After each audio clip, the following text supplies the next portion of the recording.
This is Westford. He's a kestrel who was rehabilitated at the Vermont Institute of Natural Sciences in Quechee. We'll get to know more about Westford and his handler on today's program.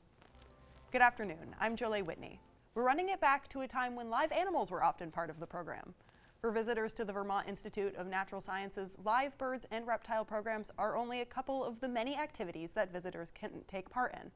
There are also educational exhibits, including a forest canopy walk, an adventure playscape, and the forest exhibit. Joining me today is VINS Director of Wildlife Ambassador Programs, Anna Morris. Welcome, Anna. Thank you. We introduced Westford, of course, by name just a moment ago, but can you tell me about Westford? Yeah, absolutely. So Westford is an American Kestrel, and he is an education ambassador at our facility. He takes part in our education programs, helping to motivate people to care about the environment by getting up close and personal with some of these amazing wild creatures.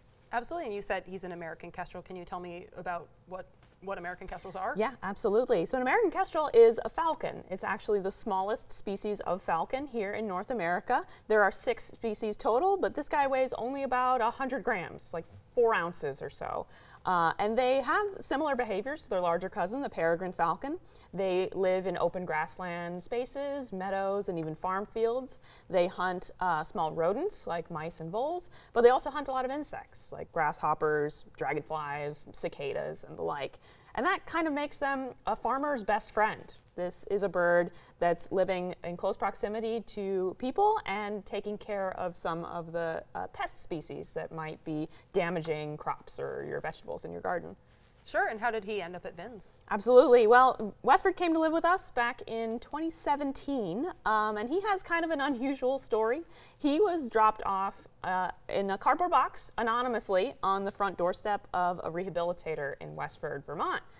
She had no idea that there was a bird inside, but she brought this box inside of her house, opened up the box, and out flew Westford, who promptly landed on her head.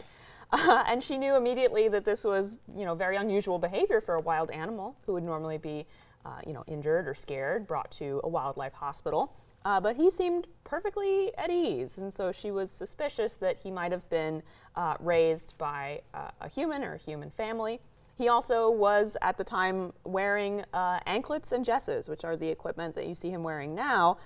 We've obviously changed them a little bit since 7 years ago, but he was probably trying to be trained to be a falconry bird. Falconry is the sport of hunting in cooperation with a bird of prey. It's an ancient pursuit dating back more than 3,000 years. And here in the United States today, it's very heavily regulated in order to keep these birds protected. And there are only about 12 or 13 licensed falconers in Vermont. So we called all of them and said, hey, are you missing your American Kestrel? And none of them were. So someone was perhaps trying to do it themselves without the proper falconry. Exactly, without the proper guidance and regulation that's necessary. So we're grateful that he ended up eventually coming to VINS, where now he can be a calm, comfortable education ambassador and teach people about kestrels living in the wild and about how important it is to keep wildlife wild.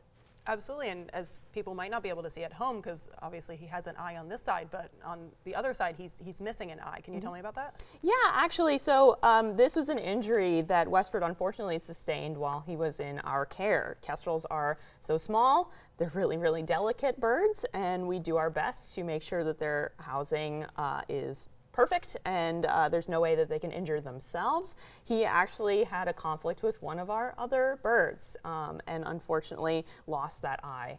But he is compensated very well for that injury. He never displayed to us that it has done anything more than damage the eye, and he is still one of our flight ambassadors. So he can fly back and forth between his trainers and our outdoor free flight programs in the summertime, and we barely notice that he can't see on that side of his face. And there's an old Hollywood saying to never work with kids or animals, and obviously you work with both. Yeah, absolutely. Can you tell me a little about that? Yeah, absolutely. Well, it's delightful. It makes every day unique. My day is never the same when working with these animals because they're so sensitive to a variety of different things that people are not necessarily even noticing. And then, of course, it's really a great opportunity for us to reach out to children in particular and get them thinking about our place in the natural world and these ecological systems. So I love all the different sorts of questions and conversations that I start with really, really young learners about these birds. But it does make planning for things difficult because every day is different. Yeah. And as viewers at home can see, obviously the bird is very safely in your hands, but they're not pets, of course. Can Absolutely. you tell me about that? Yeah, absolutely. Well, here in the United States, we're lucky enough to be part of the Migratory Bird Treaty Act with Canada and Mexico as well, that protects all migratory bird species in the United States. And this covers birds that cross international boundaries, which can be any bird. They don't even have to be migratory, like they leave us in the winter and come back in the spring. This is any bird that has ever been to Canada and the United States, which up in Vermont is probably all of our birds. These birds are protected by the federal government, so it is illegal to possess them or any part of them, and this actually includes feathers, eggs, and nests. This law dates back to 1918 when the collection of eggs and the use of feathers in fancy hats and dresses was actually putting these birds at risk of extinction. So they are now unlawful to possess by anyone without a permit. VINS holds a couple of different permits from the Fish and Wildlife that allow us to have these birds for rehabilitation and then also for education. All right, and if someone at home is interested in visiting VINS, they can go to the website on your screen. We want to point out the Winter Wildlife Celebration event taking place on Saturday, February 24th, and you can get details about that event and all the educational opportunities on the website.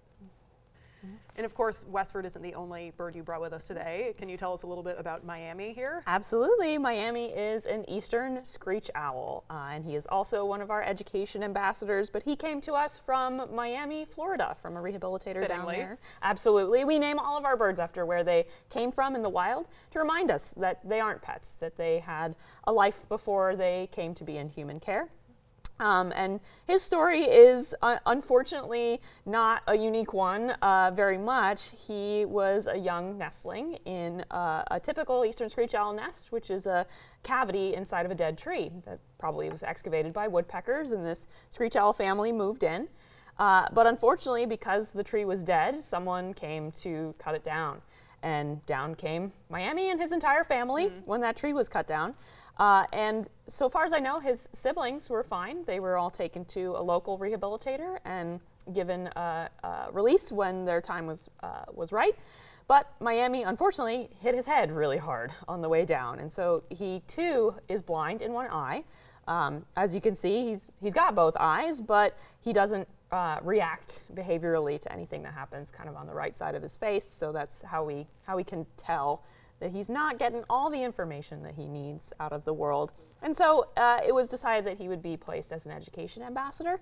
And we had a little Eastern Screech Owl shaped hole on our ambassador team. So we took him on back in 2017 as well. So he is 7 years old and fully grown, which is something that sometimes surprises people because these birds are very small. Absolutely, and so he's done now. Yeah.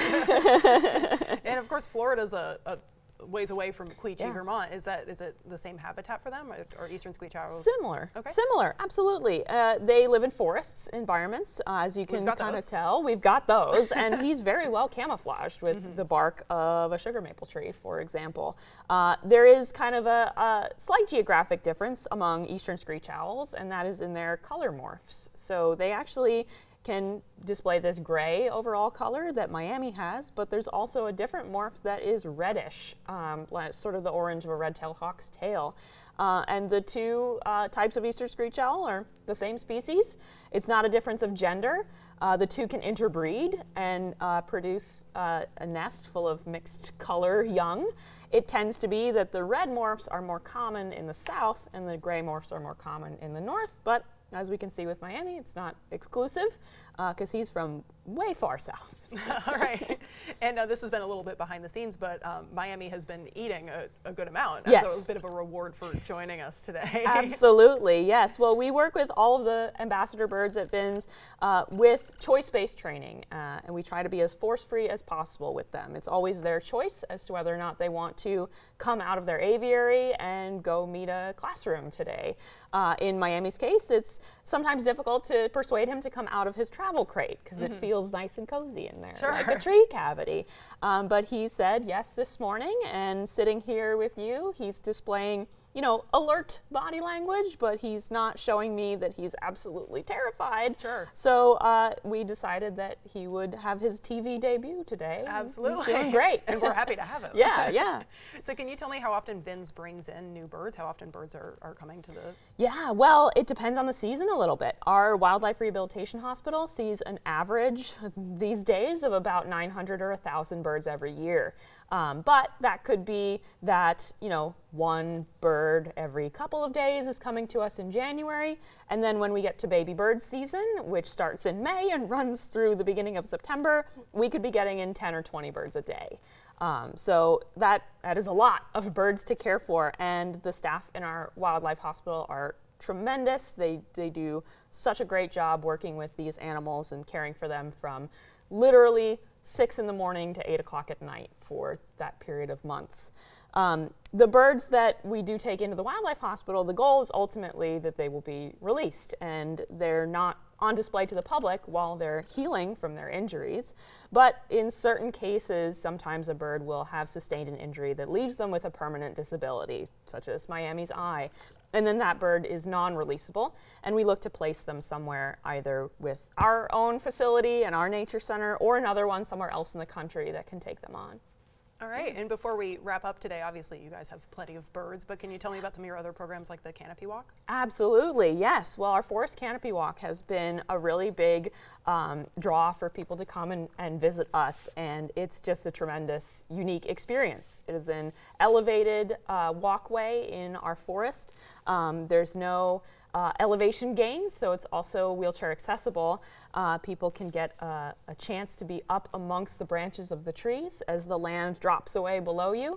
We have a treehouse tower that gets you 100 feet above the forest floor, and the most popular thing with our young learners is the spider web on the Canopy Walk, which is a netted webbing that looks exactly like a golden orb weaver spider's web, and you can hang out in there like a hammock for as long as you can tolerate being dangled 60 feet above the forest floor. To each their own, right? To each their own, to each their own.